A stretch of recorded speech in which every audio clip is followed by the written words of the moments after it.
அனைவருக்கும் வணக்கம். 5 years honours course then applied கோர்ஸுக்கு வந்து பார்த்திங்கன்னா கட் ஆஃப் நேற்று ரிலீஸ் ஆயிடுச்சு. எல்லாருக்குமே தெரிஞ்சிருக்கும். ஸோ எல்லாருமே மெயில் வரல, எப்போ வரும் அப்படின்னு சொல்லிட்டு பயங்கரமாக கேட்டுட்ருந்தீங்க. பட் யூனிவர்சிட்டி வெப்சைட்டில் வந்து பார்த்தீங்கன்னா ஒரு அப்டேட் வந்திருக்கு. ஸோ இந்த தம்ப்நெயிலில் பார்க்கும்போதே தெரிஞ்சிருக்கும், எக்ஸ்டெண்ட் பண்ணியிருக்காங்க. அதாவது 11ஆம் தேதியிலேருந்து 13ஆம் தேதி வரையும் டாக்குமெண்ட் வெரிஃபிகேஷன் அப்படின்னு சொல்லியிருந்தது. அவங்க யூனிவர்சிட்டி சைடில் இருக்கிற ஒர்க் காரணமாக வந்து பார்த்திங்கன்னா 15ஆம் தேதி தான் ஸ்டார்ட் பண்ணுறேன் அப்படின்ற மாதிரி சொல்லியிருக்காங்க. ஸோ இந்த நடுவில் இருக்க டேட்ஸில் வந்து யூனிவர்சிட்டியில் வந்து மெயில் வரதுக்கான வாய்ப்புகள் இல்லை. எக்ஸ்டெண்ட் பண்ணியிருக்கதால 15ஆம் தேதி தான் வந்து உங்களுக்கு டாக்குமெண்ட் வெரிஃபிகேஷனுக்காக மெயில் வரும். தென் இதுலேயும் சிலருக்கு டவுட் இருக்கலாம், ப்ரோ 15ஆம் தேதின்னு சொல்கிறீங்க, அப்போ டேட் ஆஃப் அலாட்மெண்ட் ஆறு தென் காலேஜ் ஜாயினிங் இதெல்லாம் வந்து அந்த டேட்டில் நடக்குமா அப்படின்னு சொல்லி கேட்டிங்கன்னா இல்லை, அதுவும் எக்ஸ்டெண்ட் ஆகும். ஸோ அது ரிலேட்டடான டீட்டெயில்ஸ் அஃபிஷியலாக வந்து உங்களுக்கு மெயில் வரும். சரிங்களா? மெயில் வரும்போது நம்ம வெயிட் பண்ணி பார்க்கலாம்.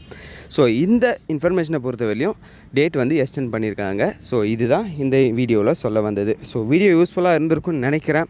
கொஞ்சம் வெயிட் பண்ணுங்கள், என்ன நடக்குது அப்படின்றத பார்க்கலாம். தேங்க்யூ கைஸ், பாய்.